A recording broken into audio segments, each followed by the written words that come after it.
Aminin nyo, yung elementary or high school tayo, pag tinatanong sa school, anong favorite motto natin, isa lang yung palaging pambato, time is gold. Tapos magtatawanan pa tayo kasi, ano ba yan? Ang gasgas naman, wala na bang iba?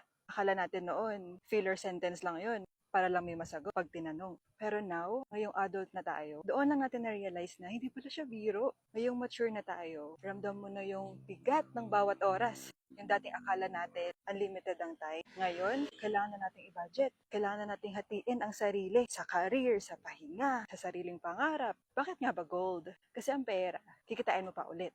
Pero yung oras na hinayaan mong kontrolin ng iba or yung moments na sinayang mo sa maling tao, hindi mo na mababawi yon kahit gaano ka pa kayaman.